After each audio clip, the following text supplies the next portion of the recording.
الحمدللہ رب العالمین والصلاة والسلام علی سید الانبیاء والمرسلین اما بعد فاعوذ باللہ من الشیطان الرجیم بسم اللہ الرحمن الرحیم۔ سورۃ الشعراء چل رہی ہے، آیت نمبر 210 تک تفسیر مکمل ہوئی تھی، اور اس 210 نمبر آیت کی تفسیر بیان کرتے ہوئے ہم یہ تفصیل عرض کر رہے تھے کہ نبی کریم صلی اللہ علیہ وسلم پر جب تک سلسلہ وحی شروع نہیں ہوا تھا، آپ پر وحی کا نزول شروع نہیں ہوا تھا، تو اللہ تعالیٰ کی طرف سے یہ ایک سمجھ لیں مہلت ان کو ملی ہوئی تھی کہ جو کاہن اور نجومی تھے انہوں نے جنات قابو میں کیے ہوئے تھے، اور یہ مستقبل کا حال معلوم کرنے کے لیے ان کو بھیجا کرتے تھے۔ تو یہ جنات جاتے تھے آسمان پر جا کر، اور آسمان دنیا پر وہاں کان لگا کر سنتے تھے، تو بعض اوقات ان کو مل جاتی تھی خبریں، جیسے فرشتے آپس میں گفتگو کر رہے ہوتے تھے کہ ہمیں ذمہ داری ملی ہے کہ فلاں علاقے میں بارش ہوگی فلاں وقت، دوسرا کہتا ہے کہ فلاں کو رزق دینا ہے جا کر، فلاں کہتا ہے کہ اللہ کا حکم ہے کہ اس کی رزق میں تنگی کرنی ہے،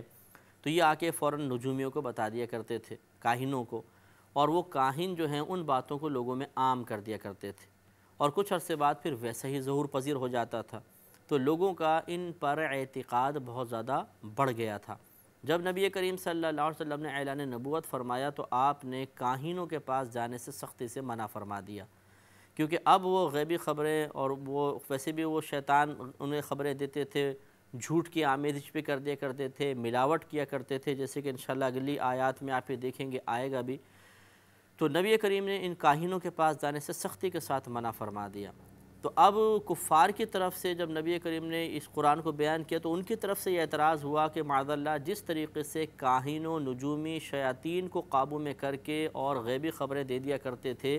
ایسے ہی جو یہ قرآن لے کر آئے ہیں معاذ اللہ، یہ اصل میں ان کی اپنی وہ خبریں ہیں جو انہوں نے جنات کو بھیج کر یا شیاطین کو بھیج کر حاصل کر لی ہیں، اور یہ اس کو بیان کر رہے ہیں۔ اس کا اللہ تبارک و تعالی نے رد فرماتے ہوئے ارشاد فرمایا کہ وما تنزلت بہ الشیاطین، اور اس قرآن کو لے کر شیاطین نہیں اترے ہیں، بلکہ یہ تو اللہ تبارک و تعالی کی طرف سے فرشتہ باقاعدہ لے کر آیا ہے اور ان کو دیا ہے۔ اور آگے مزید رد فرمایا کہ وما ینبغی لہم، اور یہ جنات اس قابل نہیں، وما یستطیعون، اور نہ وہ ایسا کر سکتے ہیں کہ وہ جائیں اور وہاں سے جا کر قرآن کو اتار کر لے آئیں، نہیں، انہم عن السمع لمعزولون، بے شک یہ شیاطین تو سننے کی جگہ سے معزول کر دیے گئے ہیں، یعنی ان کو دور کر دیا گیا ہے سننے کی جگہ سے۔ تو یہ ہوا کہ جب نبی کریم صلی اللہ علیہ وسلم نے اعلان نبوت فرمایا تو پھر جو شیاطین، یہ کاہن تھے، انہوں نے شیاطین کو بھیجا کہ جاؤ خبریں لے کر آؤ۔ اب یہ گئے تو ان کو وہاں سے شہاب ثاقب پڑتے تھے، یعنی ستارے ٹوٹ ٹوٹ کے ان کو لگتے تھے، تو یہ جنات وہاں سے بھاگے، اور انہوں نے آ کر کہا کہ بھئی اب تو یہ بڑا مسئلہ ہو گیا کہ کوئی نہ کوئی ایسا واقعہ رونما ہوا ہے کہ اب تو ہمیں پہلے آسمان تک پہنچنے بھی نہیں دیا جا رہا۔ اب جو انہوں نے تحقیقات کی اور معلوم کیا تو پتہ چلا کہ نبی کریم صلی اللہ علیہ وسلم کا ظہور ہو چکا ہے۔ گویا کہ نبی کریم صلی اللہ علیہ وسلم کے ظہور کے بعد پھر شیاطین کے لیے پہلے آسمان تک پہنچنے کے راستے بھی بند کر دیے گئے، اور یہ اس میں مطلب وحی کو محفوظ رکھنے کا اللہ تبارک و تعالی نے ایک سلسلہ رکھا کہ اب کسی کو شبہ نہیں ہو سکتا تھا اور نہ ہونا چاہیے تھا کہ اب شیاطین معاذ اللہ جا کر سن کر آ کے نبی کریم کو بتا دیتے ہیں، کیونکہ ان کا تو اوپر جانے کا سلسلہ موقوف کر دیا گیا۔ لہٰذا معلوم ہوا کہ خالصتاً یہ اللہ کا کلام ہے جو کسی اور ذریعے سے، شیاطین سے نہیں، کسی اور ذریعے سے نبی کریم صلی اللہ علیہ وسلم تک پہنچ رہا ہے، اور وہ ذریعہ جبریل امین تھے۔ اسی بات کو اللہ نے بیان فرمایا کہ انہم عن السمع لمعزولون، بے شک یہ شیاطین تو سننے کی جگہ سے دور کر دیے گئے ہیں، معزول کر دیے گئے ہیں۔ یہ کرنے کے بعد اللہ تبارک و تعالی نے پھر دوسرے خدا کی عبادت کی مذمت فرمائی اور اس پر عذاب کی وعید کو بیان فرمایا کہ فلا تدعو مع اللہ الہا آخر،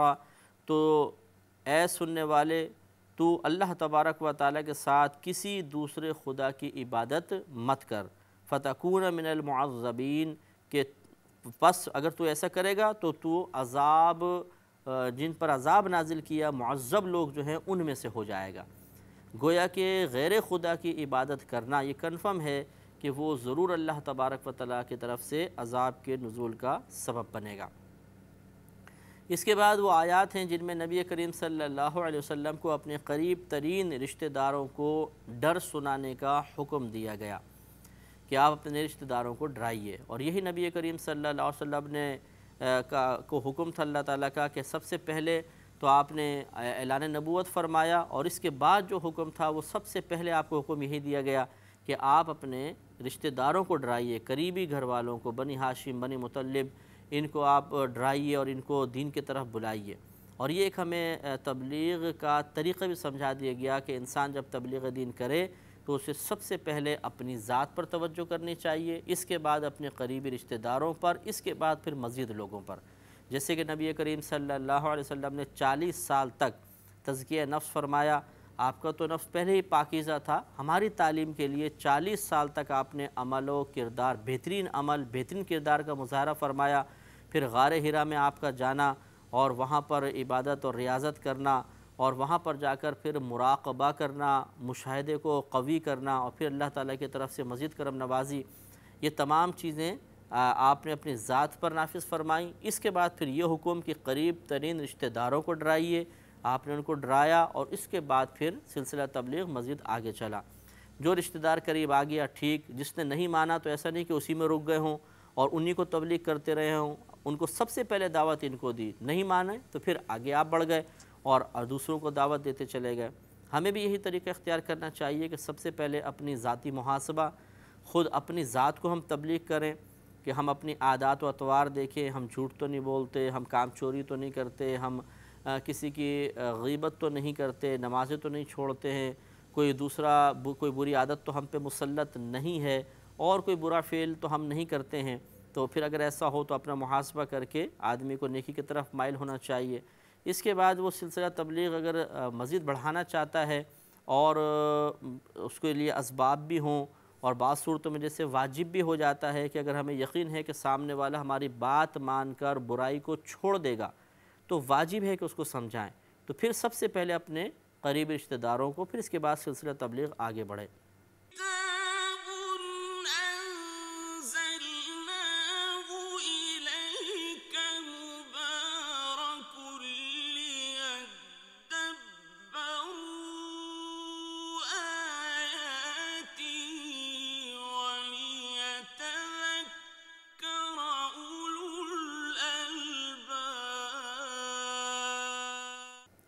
لیکن عموماً ایسا ہوتا ہے کہ پہلی بات تو ہے کہ ہم اپنی ذات سے غافل ہوتے ہیں،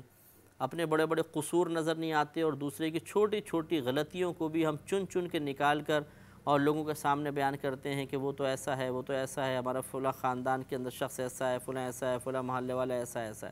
اپنے عیب ہی نظر نہیں آتے۔ پھر اگر ہم سلسلہ تبلیغ کو آگے بڑھاتے ہیں، اپنی ذات سے آگے بڑھتے ہیں، تو عموماً اپنے گھر والوں کو بھول جایا جاتا ہے، بلکہ عام لوگوں کو تبلیغ کی جاتی ہے۔ اپنے گھر کے اندر کیا ہو رہا ہے اس پہ توجہ نہیں ہوتی، باہر دوسروں کو تبلیغ کی جاتی ہے۔ تو اگر اپنے گھر والوں کو بھی آدمی تنبیہ کر رہا ہو پھر دوسری طرف جائے تو اس میں کوئی حرج بھی نہیں ہے، اگر گھر والے نہیں مانتے تو ان کا قصور ہے۔ لیکن اپنے گھر والوں کو بالکل فراموش کر دینا، ان کے برے اعمال کو دیکھ کر دل میں ناپسندیدگی بھی پیدا نہ کرنا، انہیں دل میں بھی برا نہ جاننا، یہ تو ایک عجیب و غریب معاملہ ہے کہ پھر اس میں گرفت کے امکانات بھی ہیں کہ اپنے گھر والوں کو گناہ کرتے دیکھ کر تو آدمی خاموش رہے اور دوسروں کو گناہ کرتے دیکھ کے ان کی سختی کے ساتھ گرفت کرے، تو یہ پھر میدان معاشر میں سوال ہو سکتا ہے کہ ان کے ساتھ نرمی کیوں، ان کے ساتھ سختی کیوں، معاملہ برابر ہونا چاہیے تھا۔ تو ہمارے نبی کریم صلی اللہ علیہ وسلم کا عمل و کردار اللہ کے حکم سے یہی تھا کہ آپ نے اپنی ذات کو بھی ہر برائی سے باقاعدہ دور کر کے دکھایا۔ وہ تو اللہ کی عطا سے ہی آپ ہر عیب سے پاک و صاف ہیں، لیکن ایک باقاعدہ آپ نے تعلیم کے لیے 1-2 سال نہیں 40 سال تک اپنے عمل دکھایا، اور اس کے بعد پھر قریبی رشتہ داروں کو ڈرایا۔ تو ہمیں بھی یہی طریقہ اختیار کرنا چاہیے۔ لہذا اللہ تعالیٰ آگے ارشاد فرماتا ہے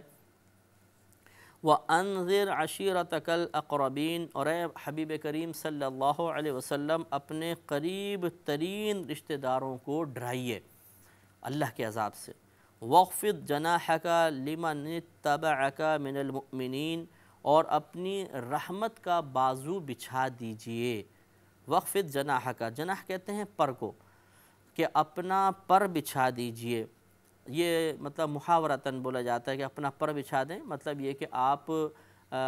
خصوصی کرم نوازی فرمائیے، شفقت کا مظاہرہ کیجئے۔ کن کے لیے؟ لِمَنِ اتَّبَعَكَ مِنَ الْمُؤْمِنِينَ، مومنین میں سے ان لوگوں کے لیے کہ جو آپ کی پیروی کر رہے ہیں۔